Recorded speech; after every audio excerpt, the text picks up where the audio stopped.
अस्सलामु अलैकुम वरहमतुल्लाहि वबरकातुह। अल्हम्दुलिल्लाहि रब्बिल आलमीन वस्सलातु वस्सलामु अला रसूलिल्लाह वाला आलिही वसहबिही अजमईन। मेरी प्यारी बहनों, मेरी बेटियों और जो भी यह बयान सुन रही हैं, आप सबको अल्लाह ताला की तरफ से सलामती हो, रहमत हो और बरकत हो, आमीन। प्रस्तावना: आज का विषय क्यों जरूरी है। आज हम एक ऐसे विषय पर बात करने वाले हैं जिसके बारे में 90% से ज्यादा घरों की औरतें, बेटियां और बहनें बिल्कुल अनजान हैं। यह विषय बहुत ही साधारण लग सकता है, लेकिन जब हम इसे इस्लाम की रोशनी में, कुरान और हदीस की रोशनी में और हमारे नबी करीम सल्लल्लाहु अलैहि वसल्लम की सुन्नत की रोशनी में देखते हैं, तो पता चलता है कि यह विषय कितना गहरा है, कितना महत्वपूर्ण है। हम बात कर रहे हैं झाड़ू की। हाँ, वही झाड़ू जो हर घर में होती है, वही झाड़ू जिससे हम अपने घर की सफाई करते हैं, वही झाड़ू जिसे हम सुबह उठकर घर में लगाते हैं और सोचते हैं कि हमने सफाई कर दी। लेकिन क्या हमें पता है कि इस झाड़ू को कैसे रखा जाए, कहाँ रखा जाए, कब लगाई जाए और कब नहीं लगाई जाए। बहनों, आज के इस बयान में हम इन सारे सवालों का जवाब देंगे, और यह जवाब सिर्फ रिवाजों और पुरानी कहानियों से नहीं, बल्कि कुरान पाक की आयतों से, हमारे नबी करीम सल्लल्लाहु अलैहि वसल्लम की हदीसों से और इस्लामी शरीयत के उसूलों से देंगे। पहला हिस्सा, इस्लाम में सफाई का महत्व। सफाई आधा ईमान है। मेरी प्यारी बहनों, सबसे पहले हमें यह समझना होगा कि इस्लाम में सफाई का क्या मकाम है। हमारे नबी करीम सल्लल्लाहु अलैहि वसल्लम ने फरमाया, सफाई आधा ईमान है। सही मुस्लिम। यानी बहनों, सफाई कोई मामूली चीज नहीं है, यह ईमान का आधा हिस्सा है। जिस घर में सफाई नहीं, उस घर में ईमान भी आधा ही है। जिस घर में गंदगी है, उस घर में बरकत नहीं। जिस घर में बेतरतीबी है, उस घर में रहमत नहीं आती। अल्लाह ताला कुरान पाक में फरमाता है, बेशक अल्लाह तौबा करने वालों से मोहब्बत करता है और पाक साफ रहने वालों से मोहब्बत करता है। सूरह बकरह 222। सुभान अल्लाह। अल्लाह ताला खुद फरमा रहा है कि मैं उनसे मोहब्बत करता हूँ जो पाक साफ रहते हैं। अब जरा सोचिए, अगर हम अपने घर को ठीक से साफ नहीं रखते, अगर हम झाड़ू को सही तरीके से नहीं रखते, अगर हम घर में गंदगी जमा होने देते हैं, तो क्या हम उन लोगों में शामिल हैं जिनसे अल्लाह मोहब्बत करता है? नहीं, बिल्कुल नहीं। घर की सफाई एक इबादत। बहनों, घर की सफाई सिर्फ एक दुनियावी काम नहीं है, यह एक इबादत है। जब एक मुसलमान औरत अपने घर को साफ करती है, अपने बच्चों के लिए, अपने शौहर के लिए, अपने परिवार के लिए घर को पाक साफ रखती है, तो यह उसकी इबादत बन जाती है। अल्लाह ताला उसे इसका बेहिसाब अजर देगा। हमारी प्यारी माँ हजरत आयशा रज़ियल्लाहु अन्हा के बारे में आता है कि वो घर की सफाई खुद करती थी। नबी करीम सल्लल्लाहु अलैहि वसल्लम की पाक बीवियाँ खुद घर की सफाई करती थी, यह उनकी सुन्नत है। तो बहनों, जब भी आप झाड़ू उठाएं, मन में यह नियत रखें कि मैं अल्लाह की खुशनुदी के लिए यह काम कर रही हूँ, मेरे घर को अल्लाह की रहमत की जगह बनाना चाहती हूँ। यह नियत आपके इस काम को इबादत बना देगी। दूसरा हिस्सा, झाड़ू के बारे में इस्लामी तालीमात। झाड़ू एक जरूरी चीज। लेकिन अब हम आते हैं असली मौजू पर। झाड़ू घर की एक बेहद जरूरी चीज है, इसके बिना घर की सफाई मुमकिन नहीं। लेकिन बहनों, इस्लाम ने हमें हर चीज के बारे में मुकम्मल रहनुमाई दी है। हर काम का एक तरीका है, हर चीज की एक जगह है और हर वक्त के लिए कुछ आदाब है। झाड़ू के बारे में हमारे दीन में बहुत सी बातें बताई गई हैं जो ज्यादातर लोगों को पता नहीं। आज हम इन्हीं बातों को विस्तार से समझेंगे। हदीस, घर की सफाई और शैतान का रिश्ता। हमारे नबी करीम सल्लल्लाहु अलैहि वसल्लम ने फरमाया, अपने आंगनों को साफ रखो। तिरमिजी। और एक और जगह आता है, बेशक अल्लाह पाक है और पाकी को पसंद करता है, साफ है और सफाई को पसंद करता है। तिरमिजी। बहनों, अब जरा गौर कीजिए, अल्लाह खुद पाक है और सफाई को पसंद करता है। तो जब हम अपने घर को साफ रखते हैं, तो हम अल्लाह की पसंद के मुताबिक काम कर रहे हैं। और जब हम गंदगी को घर में रहने देते हैं, बेतरतीबी को घर में रहने देते हैं, तो हम अल्लाह की नापसंद का काम कर रहे हैं। तीसरा हिस्सा, झाड़ू रखने के आदाब। पहली बात, झाड़ू को उल्टा मत खड़ा करो।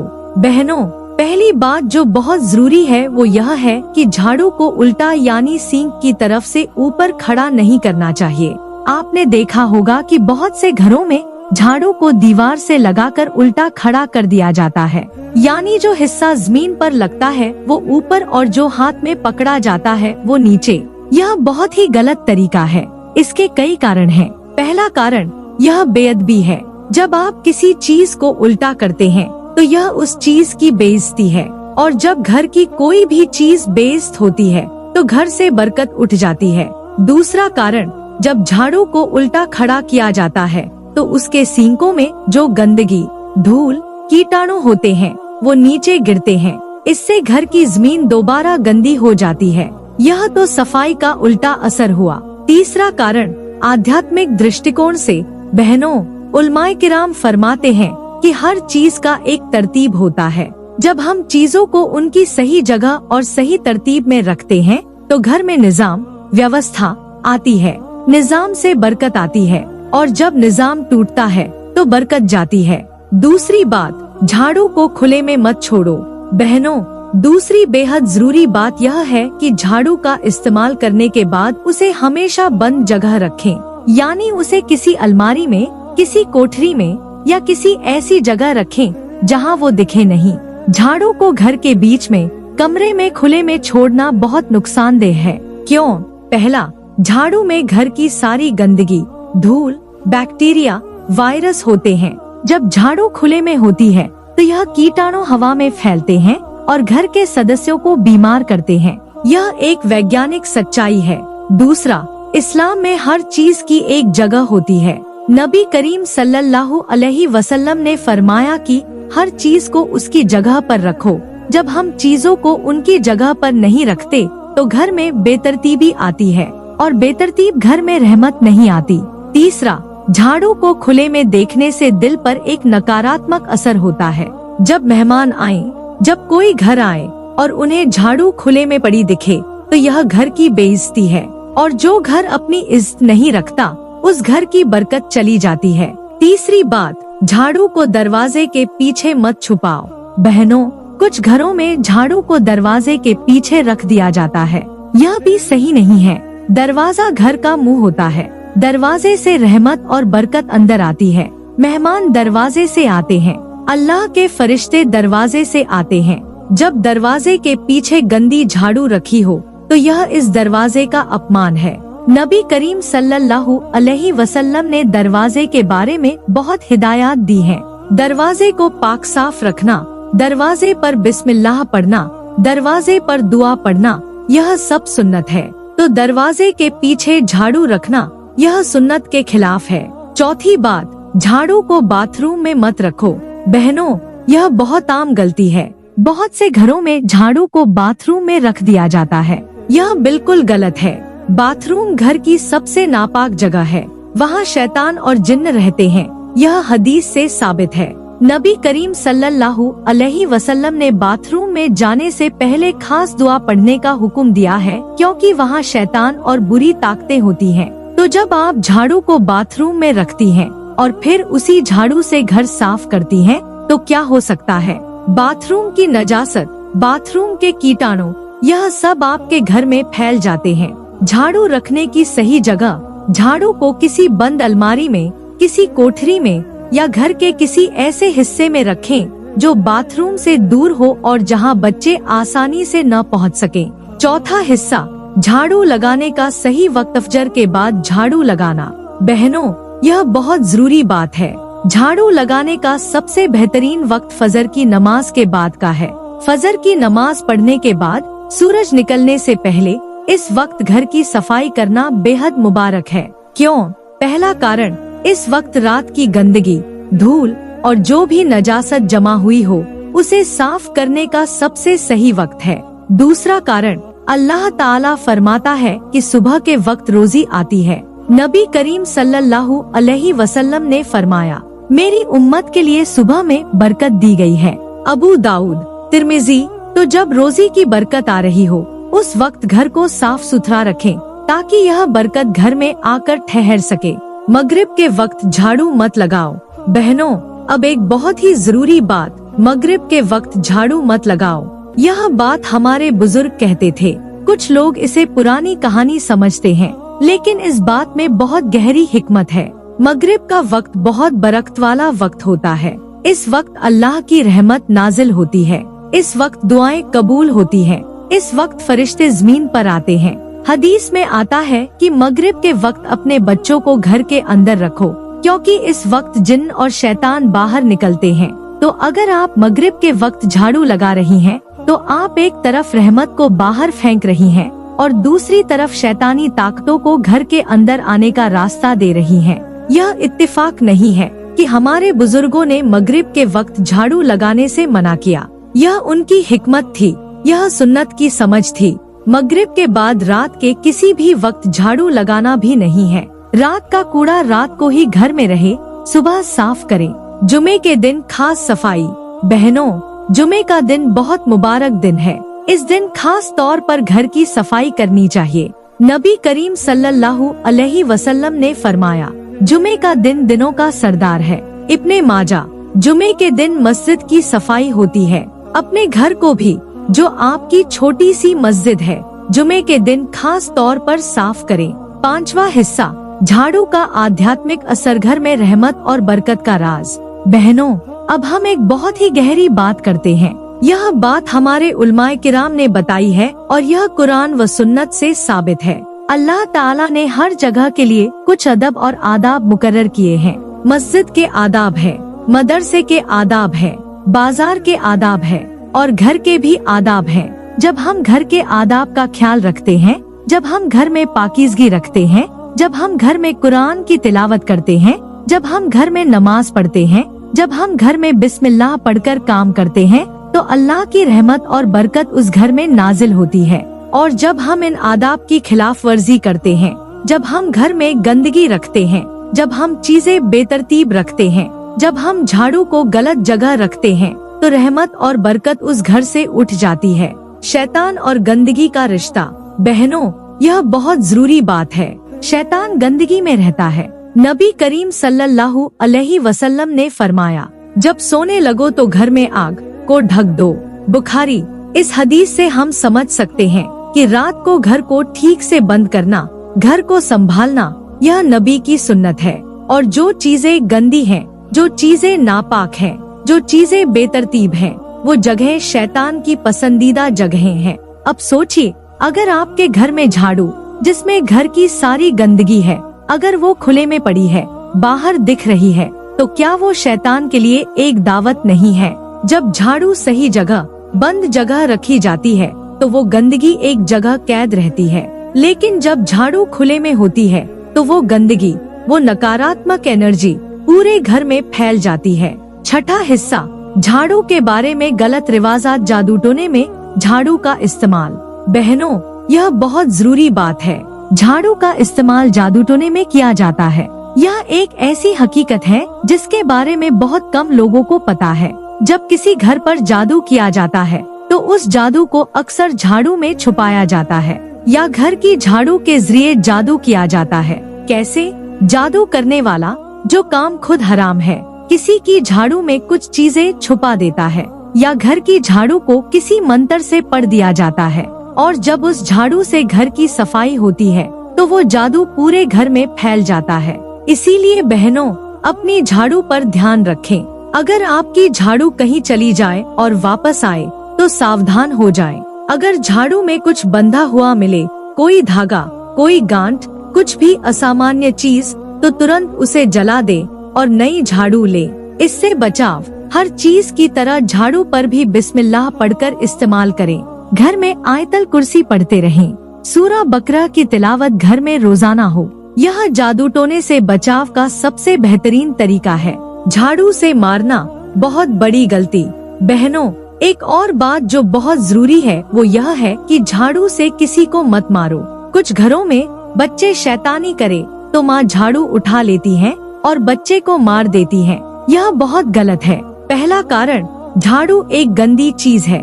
उससे इंसान को मारना, जो अशरफुल मखलूकात है, जो अल्लाह का बेहतरीन मखलूक है, यह उस इंसान की तौहीन है। दूसरा कारण, जब आप किसी बच्चे को झाड़ू से मारती हैं, तो उस बच्चे के दिल में गहरी ठेस लगती है। वो ठेस बड़े होकर भी नहीं जाती। यह ट्रॉमा का कारण बनता है। तीसरा कारण, झाड़ू में गंदगी के कीटाणु होते हैं।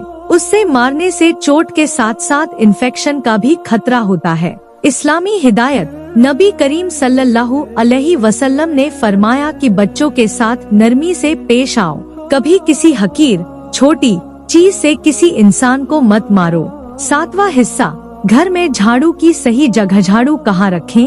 बहनों, अब हम इस सवाल का जवाब विस्तार से देते हैं कि झाड़ू कहाँ रखी जाए। सबसे बेहतरीन जगह, एक, किचन के बाहर की तरफ की अलमारी। यह जगह सबसे अच्छी है। किचन के दरवाजे के बाहर एक छोटी सी अलमारी में झाड़ू रखें। 2, कपड़े धोने की जगह के पास, जहां आप कपड़े धोती हैं, उसके पास एक कोना झाड़ू के लिए रखें। लेकिन ध्यान रहे कि वो जगह घर के मुख्य हिस्से से अलग हो। 3, कोठरी में, अगर घर में कोठरी है तो वहाँ झाड़ू रखना सबसे बेहतर है। कोठरी में झाड़ू का देखना नहीं होता और गंदगी भी बंद रहती है। 4, पिछले दरवाजे के पास, अगर घर में पिछला दरवाजा है तो उसके पास झाड़ू रखें। यहाँ से कूड़ा भी बाहर फेंकना आसान होगा। झाड़ू कहाँ नहीं रखनी चाहिए? 1, मुख्य दरवाजे के पास, यह बिल्कुल नहीं। 2, रसोई के अंदर, रसोई में खाना बनता है, वहाँ झाड़ू रखना खाने की बेइज्जती है। 3, बच्चों के कमरे में, बच्चे अक्सर झाड़ू से खेलने लगते हैं, यह स्वास्थ्य के लिए खतरनाक है। 4, पूजा घर बटा नमाज की जगह के पास, यह बहुत बड़ी गलती है। जहाँ अल्लाह को याद किया जाता हो, वहाँ गंदी झाड़ू कभी नहीं रखनी चाहिए। 5, बेड के नीचे, कुछ घरों में बेड के नीचे झाड़ू छुपा दी जाती है, यह बहुत गलत है। जहाँ आप सोती हैं, वहाँ गंदगी रखना सेहत के लिए भी नुकसानदेह है और आध्यात्मिक तौर पर भी। 8वां हिस्सा, झाड़ू और घर की बरकत। बरकत क्या है? बहनों, पहले यह समझ लेते हैं कि बरकत क्या है। बरकत अरबी लफ्ज है जिसका मतलब है थोड़े में ज्यादा का फायदा। जब अल्लाह किसी चीज में बरकत डाल देता है तो वो चीज कम होते हुए भी काफी हो जाती है। घर में बरकत का मतलब है थोड़े पैसों में गुजारा हो जाना, परिवार में प्यार और मोहब्बत होना, बच्चे तंदुरुस्त होना, शौहर और बीवी में मोहब्बत होना, घर में सुकून और इत्मीनान होना। और घर से बरकत का उठ जाना मतलब है पैसे आते हैं लेकिन कहीं ना कहीं जाया होते रहते हैं, परिवार में लड़ाई झगड़ा रहता है, बच्चे बीमार रहते हैं, शौहर बीवी में नहीं बनती, घर में बेचैनी और परेशानी रहती है। क्या झाड़ू का गलत इस्तेमाल बरकत को ले जा सकता है? हाँ बहनों, और इसका कारण यह है कि झाड़ू घर की सफाई का जरिया है। जब यह जरिया ही गलत हो, जब सफाई ही गलत तरीके से हो, तो घर में गंदगी रहती है और जहाँ गंदगी है वहाँ बरकत नहीं। बरकत लाने के नुस्खे। बहनों, अब मैं आपको बरकत लाने के कुछ अहम नुस्खे बताती हूँ जो सुन्नत से साबित है। 1, घर में कुरान की तिलावत। नबी करीम सल्लल्लाहु अलैहि वसल्लम ने फरमाया कि जिस घर में सूरा बकरा पढ़ी जाती है उस घर में शैतान नहीं आता। 2, घर में दाखिल होते वक्त सलाम, यह सुन्नत है और इससे घर में बरकत आती है। 3, खाना खाते वक्त बिस्मिल्लाह पढ़ना। नबी करीम सल्लल्लाहु अलैहि वसल्लम ने फरमाया कि जब बिस्मिल्लाह पढ़ी जाती है तो शैतान को हिस्सा नहीं मिलता और खाने में बरकत होती है। 4, घर को साफ रखना, जैसा हम पहले बात कर चुके हैं, सफाई से बरकत आती है। 5, झाड़ू को सही तरीके से रखना, यह भी बरकत का एक जरिया है। 9वां हिस्सा, घर की बेतरतीबी और उसके नुकसान। क्या आपका घर बेतरतीब है? बहनों, मैं आपसे एक सवाल पूछती हूँ, क्या आपका घर बेतरतीब है? क्या हर चीज अपनी जगह पर नहीं है? क्या सुबह उठकर आपको पहले घर ढूंढना पड़ता है कि फला चीज कहाँ है? अगर हाँ, तो यह एक गंभीर समस्या है। बेतरतीब घर के नुकसान। मानसिक नुकसान, जब घर बेतरतीब हो तो दिमाग भी बेतरतीब रहता है। वैज्ञानिकों ने साबित किया है कि जो लोग बेतरतीब माहौल में रहते हैं उनका दिमाग भी ठीक से काम नहीं करता, वो हमेशा तनाव में रहते हैं। आध्यात्मिक नुकसान, जब घर बेतरतीब हो तो नमाज और दुआ में ध्यान नहीं लगता। जब घर में हर तरफ बिखराव हो तो दिल में भी बिखराव होता है। सामाजिक नुकसान, जब मेहमान आए और घर बेतरतीब हो तो शर्मिंदगी होती है, यह इसका मसला है। आर्थिक नुकसान, जब चीजें बेतरतीब हों तो वो खराब जल्दी होती हैं। चीजें खो जाती हैं और दोबारा खरीदनी पड़ती हैं। यह माली नुकसान है। तरतीब कैसे लाएं? पहला कदम, हर चीज की एक जगह तय करें। झाड़ू की जगह, चाबियों की जगह, कपड़ों की जगह, सब कुछ तय हो। दूसरा कदम, सोने से पहले घर को संभाल लें। यह एक बहुत अच्छी आदत है। रात को घर संभाल कर सोने से सुबह ताज़ा और तरतीब से होती है। तीसरा कदम, बच्चों को सिखाएं कि चीजें इस्तेमाल करने के बाद वापस रख दें। चौथा कदम, हफ्ते में एक बार पूरे घर की गहरी सफाई करें। 10वां हिस्सा, कुरान की रोशनी में घर की अहमियत। घर अल्लाह की नेमत। बहनों, अल्लाह ताला ने हमें घर दिया है। यह अल्लाह की एक बहुत बड़ी नेमत है। अल्लाह ताला कुरान में फरमाता है, और अल्लाह ने तुम्हारे लिए तुम्हारे घरों को सुकून की जगह बनाया। सूरा नहल 80। सुभान अल्लाह, घर सुकून की जगह है। अल्लाह ने खुद यह तय किया है, तो हमारी जिम्मेदारी है कि हम अपने घर को सुकून की जगह बनाए रखें। घर को उजड़ने न दें। और घर तब उजड़ता है जब घर की बेइज्जती हो, घर में गंदगी हो, घर में बेतरतीबी हो, घर में झाड़ू को गलत जगह रखा जाए, घर में शैतानी काम हो। हजरत इब्राहिम अलैहिस्सलाम का घर। बहनों, हजरत इब्राहिम अलैहिस्सलाम ने जब हजरत हाजिरा और हजरत इस्माइल को मक्के की वादी में छोड़ा तो उनके लिए एक घर बना। उस घर की, जो आज काबा है, सफाई का जिक्र अल्लाह ताला ने खुद कुरान में किया, और हमने इब्राहिम और इस्माइल को हुक्म दिया कि मेरे घर को तवाफ करने और सूरह बकरह 125। देखिए बहनों, अल्लाह ने अपने घर काबे की सफाई का जिक्र किया, तो हमारे घर जो हमारी मिनी मस्जिद हैं, उनकी सफाई कितनी जरूरी है। 11वां हिस्सा, हदीस की रोशनी में घर की सफाई। नबी करीम का घर। बहनों, हमारे नबी करीम सल्लल्लाहु अलैहि वसल्लम का घर कैसा था? क्या उनके घर में बेतरतीबी थी? क्या उनके घर में गंदगी थी? हजरत आयशा रज़ियल्लाहु अन्हा फरमाती हैं कि नबी करीम सल्लल्लाहु अलैहि वसल्लम का घर हमेशा साफ सुथरा रहता था। नबी सल्लल्लाहु अलैहि वसल्लम खुद घर में मदद करते थे। वो अपने कपड़े खुद पैबंद लगाते, अपनी जूतियाँ खुद ठीक करते और घर के कामों में मदद करते। एक हदीस में आता है, नबी करीम अपने कपड़े खुद सीते, अपनी जूती खुद ठीक करते और घर में वो काम करते जो मर्द अपने घरों में करते हैं। अहमद, यह है हमारे नबी की सुन्नत। तो बहनों, घर की सफाई कोई छोटा काम नहीं, यह नबी की सुन्नत है। घर में दाखिल होने की दुआ। बहनों, नबी करीम सल्लल्लाहु अलैहि वसल्लम ने घर में दाखिल होते वक्त यह दुआ पढ़ने की हिदायत दी। अल्लाह, मैं तुझसे अंदर आने की भलाई और बाहर जाने की भलाई मांगता हूँ। अल्लाह के नाम से हम अंदर आए और अल्लाह के नाम से बाहर जाएंगे और अल्लाह पर भरोसा करते हैं। अबू दाऊद, यह दुआ पढ़ने से घर में बरकत आती है और शैतान बाहर रहता है। घर में सलाम करना। नबी करीम सल्लल्लाहु अलैहि वसल्लम ने फरमाया, ए अनस, जब अपने घर वालों के पास जाओ तो सलाम करो, यह तुम्हारे लिए और तुम्हारे घर वालों के लिए बरकत होगी। तिरमिजी।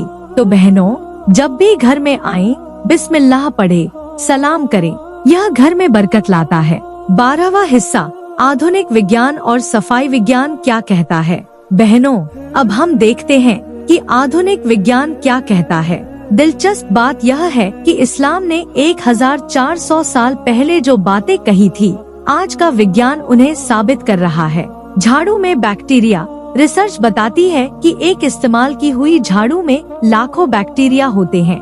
जब यह झाड़ू खुले में रखी हो तो यह बैक्टीरिया हवा में फैलते हैं और परिवार को बीमार कर सकते हैं। झाड़ू और एलर्जी। झाड़ू में धूल के कण, डस्ट माइट्स होते हैं जो एलर्जी, अस्थमा और सांस की बीमारियों का कारण बनते हैं। इसीलिए झाड़ू को बंद जगह रखना जरूरी है। मानसिक स्वास्थ्य और सफाई। कई स्टडीज ने साबित किया है कि जो लोग साफ सुथरे घर में रहते हैं वो मानसिक तौर पर ज्यादा स्वस्थ रहते हैं। उनमें तनाव, स्ट्रेस कम होता है। सुबह की सफाई। विज्ञान कहता है कि सुबह के वक्त घर की सफाई सबसे फायदेमंद है। सुबह की ताजी हवा में घर को हवादार करना और साफ करना, यह पूरे दिन के माहौल को बेहतर बनाता है। इस्लाम और विज्ञान का संगम। सुभान अल्लाह, इस्लाम की हर बात में एक हिकमत है। चाहे वो झाड़ू को सही जगह रखने की बात हो, चाहे मगरिब के वक्त झाड़ू न लगाने की बात हो, चाहे सुबह जल्दी सफाई करने की बात हो, हर बात में विज्ञान की सत्यता है। 13वां हिस्सा, घर की औरत और उसकी जिम्मेदारी। औरत घर की मालकिन। बहनों, इस्लाम में घर की औरत को बहुत ऊंचा मकाम दिया गया है। नबी करीम सल्लल्लाहु अलैहि वसल्लम ने फरमाया, औरत अपने शौहर के घर की रखवाली करने वाली है और अपनी प्रजा के बारे में जवाबदेह है। बुखारी मुस्लिम। देखिए बहनों, औरत घर की रखवाली करने वाली है, यानी घर की जिम्मेदारी औरत पर है और इस जिम्मेदारी का हिसाब कल कयामत के दिन देना होगा। तो अगर आपने झाड़ू को गलत जगह रखा, घर को बेतरतीब रखा, घर की सफाई ठीक से नहीं की, तो यह जिम्मेदारी की खिलाफ वर्जी है और इसका हिसाब देना होगा। लेकिन, और यह बहुत जरूरी बात है, यह जिम्मेदारी सिर्फ औरत पर नहीं है, घर के सभी लोगों पर है। शौहर की भी जिम्मेदारी है, बच्चों की भी जिम्मेदारी है। जन्नती औरत की निशानी। नबी करीम सल्लल्लाहु अलैहि वसल्लम ने फरमाया कि जन्नती औरत कौन है, उसकी कई निशानियां हैं। उनमें से एक यह है कि वो अपने घर को, अपने परिवार को ठीक से संभालती है। हजरत फातिमा रज़ियल्लाहु अन्हा, जो जन्नती औरतों की सरदार हैं, वो अपना घर खुद साफ करती थी। उनके हाथों में चक्की पीसने से निशान पड़ जाते थे। उन्होंने नबी करीम से एक खादिम मांगा तो नबी ने उन्हें खादिम देने की बजाय सुबह शाम 33 से 33 और 34 बार तस्बीह पढ़ने की हिदायत दी। यह है इस्लाम। घर का काम करना, घर को साफ रखना, यह जन्नती औरत का काम है। 14वां हिस्सा, झाड़ू बदलने का वक्त। कब बदले झाड़ू? बहनों, एक अहम सवाल, झाड़ू कब बदलनी चाहिए? पहली बात, झाड़ू को बहुत ज्यादा टूटने फूटने के बाद भी मत रखें। जब झाड़ू के सींग टूटने लगे, जब झाड़ू पुरानी हो जाए तो उसे बदल दें। क्यों? पुरानी टूटी फूटी झाड़ू ठीक से सफाई नहीं करती, उल्टा गंदगी फैलाती है और टूटी फूटी चीजें घर में रखना, यह गरीबी और बदहाली की निशानी बन सकती है। दूसरी बात, अगर घर में कोई बीमार था तो उसकी बीमारी के बाद झाड़ू बदल दे। बीमारी के दौरान झाड़ू में वायरस और बैक्टीरिया जमा हो जाते हैं। तीसरी बात, अगर घर में कोई ऐसा हादसा हुआ, मौत, कोई बड़ा झगड़ा या कोई बड़ी मुश्किल, तो उसके बाद घर को अच्छी तरह साफ करें और झाड़ू बदलने पर भी विचार करें। चौथी बात, जिस झाड़ू से बाथरूम साफ किया हो, उस झाड़ू से कभी घर साफ मत करो। घर के लिए अलग झाड़ू रखें। नई झाड़ू खरीदते वक्त जब नई झाड़ू खरीदे तो उसे घर में लाते वक्त बिस्मिल्लाह पढ़े। घर में रखने से पहले उसे एक बार साफ जगह पर रखें और दुआ करें कि यह झाड़ू हमारे घर को साफ करे, बरकत लाए। 15वां हिस्सा, बच्चों को सिखाएं बच्चे और सफाई। बहनों, बचपन से ही बच्चों को सफाई की आदत डालें, यह सुन्नत के मुताबिक है। नबी करीम सल्लल्लाहु अलैहि वसल्लम ने फरमाया, 7 साल की उम्र में अपने बच्चों को नमाज सिखाओ। अबू दाऊद, जिस तरह नमाज की तरबियत बचपन से होती है, उसी तरह सफाई की तरबियत भी बचपन से होनी चाहिए। बच्चों को सिखाएं अपना कमरा खुद साफ करना, झाड़ू को सही जगह रखना, खाने के बाद बर्तन उठाना पड़े सही जगह रखना, घर में गंदगी न फैलाना। यह छोटी छोटी आदतें बच्चे को एक जिम्मेदार इंसान बनाती हैं। बेटियों की तरबियत। बहनों, बेटियों की तरबियत में घर की सफाई बहुत अहम है। जो बेटी बचपन से घर की सफाई करती है, घर संभालना सीखती है, झाड़ू का सही इस्तेमाल करती है, वही बेटी शादी के बाद एक अच्छी गृहिणी बनती है। और यह कोई पिछड़ापन नहीं है, यह इस्लाम है। हजरत फातिमा रज़ियल्लाहु अन्हा, जो मुसलमानों की सबसे अफजल खातून है, वो घर साफ करती थी, खाना बनाती थी, चक्की पीसती थी, यह उनकी शान है। 16वां हिस्सा, घर में मेहमान और सफाई। मेहमान रहमत का जरिया। बहनों, मेहमान रहमत का जरिया होते हैं। नबी करीम सल्लल्लाहु अलैहि वसल्लम ने फरमाया, जो अल्लाह और आखिरत के दिन पर ईमान रखता हो, उसे चाहिए कि वो अपने मेहमान का इकराम करे। बुखारी, जब मेहमान आने वाले हों तो घर को खास तौर पर साफ करें, झाड़ू लगाएं, पोंछा लगाएं, हर चीज अपनी जगह पर रखें। लेकिन ध्यान रखें, मेहमान के आने के वक्त झाड़ू को घर में खुले में मत रखें। झाड़ू साफ करने के बाद उसे तुरंत उसकी जगह पर रख दें। मेहमान के सामने झाड़ू रखना उनकी बेइज्जती है।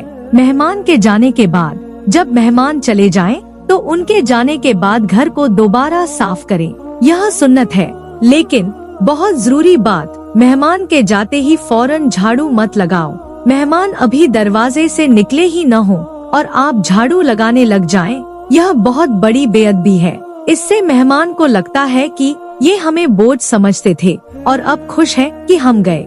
थोड़ी देर बाद जब मेहमान पूरी तरह जा चुके हों, तब सफाई करें। 17वां हिस्सा, जुमे की सफाई और उसकी अहमियत। जुमे का दिन सफाई का खास दिन। बहनों, जुमे का दिन इस्लाम में बहुत मुबारक दिन है।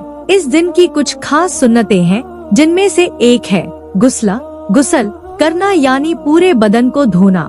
नबी करीम सल्लल्लाहु अलैहि वसल्लम ने फरमाया, हर बालिग पर जुमे के दिन गुस्ल करना वाजिब है। बुखारी, मुस्लिम। बदन की सफाई के साथ साथ घर की सफाई भी जुमे के दिन खास तौर पर करनी चाहिए। जुमे की सफाई का तरीका, जुमे के दिन सुबह उठकर पहले गुस्ल करें, फिर घर की सफाई करें, बिस्तर बदलें, चादरें और तकियों के गिलाफ बदलें, खिड़कियां खोलकर घर को हवादार करें, कूड़ा बाहर करें, झाड़ू पोंछा लगाएं। यह सब करने के बाद घर में एक अलग ही ताजगी और सुकून का एहसास होगा। रमजान में सफाई। बहनों, रमजान का पाक महीना आता है तो घर की सफाई पर खास ध्यान दें। रमजान से पहले घर की गहरी सफाई करें, पुरानी और टूटी फूटी चीजें निकाल दें, झाड़ू पुरानी हो तो बदल दें, घर को पाक साफ बनाएं ताकि रमजान की रहमतें और बरकतें घर में आ सकें। 18वां हिस्सा, झाड़ू और टोनहा, जादू से बचाव। जादू से बचाव, जरूरी हिदायत। बहनों, हमने पहले जिक्र किया कि झाड़ू को जादू टोने में इस्तेमाल किया जाता है। अब हम इससे बचाव के तरीके बताते हैं। पहला तरीका, आयतल कुर्सी। अल्लाह ताला ने आयतल कुर्सी को सबसे बड़ी सुरक्षा बताया है। नबी करीम सल्लल्लाहु अलैहि वसल्लम ने फरमाया कि जो शख्स रात को सोने से पहले आयतल कुर्सी पढ़ता है, उसकी सुबह तक अल्लाह की तरफ से हिफाजत होती है। इसे हर रात और हर काम से पहले पढ़े। दूसरा तरीका, सूरह बकरह की तिलावत। नबी करीम सल्लल्लाहु अलैहि ने फरमाया, सूरह बकरह पढ़ो, इसे पढ़ना बरकत है, इसे छोड़ना नुकसान है और जादूगर इसे नहीं कर सकते। मुस्लिम। तीसरा तरीका, सुबह शाम के अज़कार। हर सुबह और हर शाम को ये दुआएं पढ़े। अल्लाह के नाम से शुरू, जिसके नाम के साथ जमीन और आसमान में कोई चीज नुकसान नहीं पहुंचा सकती और वो सुनने वाला जानने वाला है। यह 3 बार पढ़े, सुबह और शाम। चौथा तरीका, झाड़ू की जांच। अपनी झाड़ू की समय पर जांच करें। अगर उसमें कुछ बंधा हुआ मिले, कोई धागा, कोई कागज, कोई असामान्य चीज, तो तुरंत उसे जला दे और नई झाड़ू ले। इस्तगफार पढ़ें और घर में रुकिया करें। 5वां तरीका, घर में खुशबू। नबी करीम सल्लल्लाहु अलैहि वसल्लम को खुशबू बहुत पसंद थी। घर में अच्छी खुशबू रखें, अगरबत्ती नहीं, क्योंकि उसमें अल्कोहल होता है, बल्कि बखूर, ऊद जलाएं। यह घर को शैतानी ताकतों से पाक रखता है। 19वां हिस्सा, घर की ताकत, दुआ और जिक्र। घर में जिक्र का असर। बहनों, अल्लाह ताला फरमाता है, सुन लो, अल्लाह की याद से ही दिलों को सुकून मिलता है। सूरह रद 28। जिस घर में अल्लाह का जिक्र होता है, उस घर में सुकून होता है। जिस घर में बिस्मिल्लाह पढ़कर काम किया जाता है, जहाँ कुरान पढ़ा जाता है, जहाँ नमाज पढ़ी जाती है, वह घर एक नूर से भर जाता है। और उस घर में झाड़ू भी बिस्मिल्लाह पढ़कर लगाई जाती है। हर काम बिस्मिल्लाह से शुरू होता है। नबी करीम सल्लल्लाहु अलैहि वसल्लम ने फरमाया, जिस घर में अल्लाह का जिक्र होता है और जिस घर में नहीं होता, उनकी मिसाल जिंदा और मुर्दे की मिसाल है। बुखारी, मुस्लिम। सुभान अल्लाह, जिस घर में अल्लाह का जिक्र नहीं, वो घर मुर्दा है। चाहे उसमें कितनी भी बड़ी अलमारियां हो, कितना भी बड़ा टेलीविजन हो, कितना भी अच्छा फर्नीचर हो, अगर अल्लाह का जिक्र नहीं तो वो घर मुर्दा है। घर में क्या नहीं रखना चाहिए? बहनों, घर में कुछ ऐसी चीजें हैं जो रहमत और बरकत को दूर करती हैं। 1. कुत्ता। नबी करीम ने फरमाया कि जिस घर में कुत्ता हो वहाँ फरिश्ते नहीं आते। बुखारी। 2. तस्वीरें। जानदार चीजों की तस्वीरें, इंसानों की, जानवरों की, घर में लगाना इस्लाम में मना है। 3. गाना बाजा।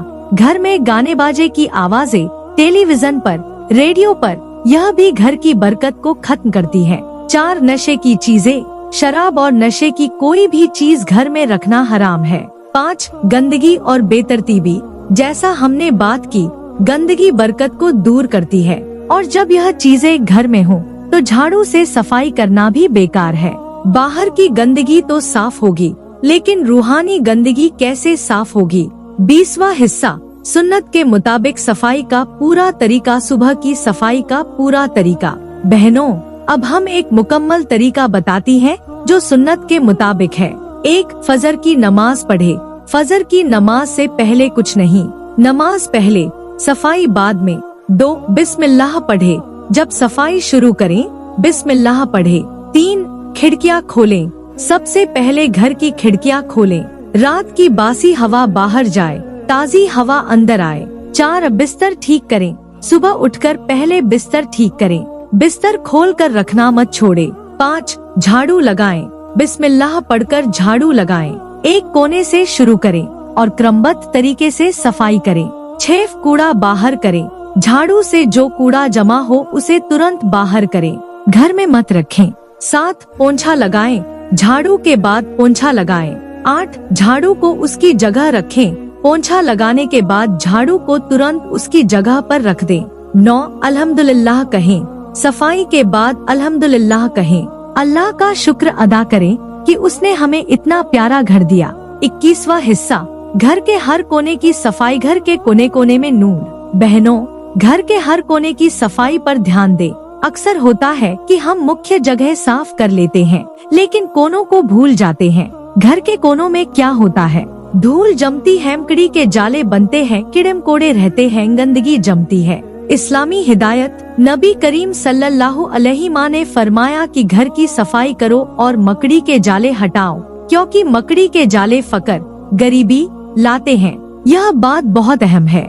मकड़ी के जाले, यह बेतवज्जुही की निशानी है। जिस घर में मकड़ी के जाले हों, उस घर के लोग अपने घर पर ध्यान नहीं देते, और जो अपने घर पर ध्यान नहीं देता, उसके घर से बरकत उठ जाती है।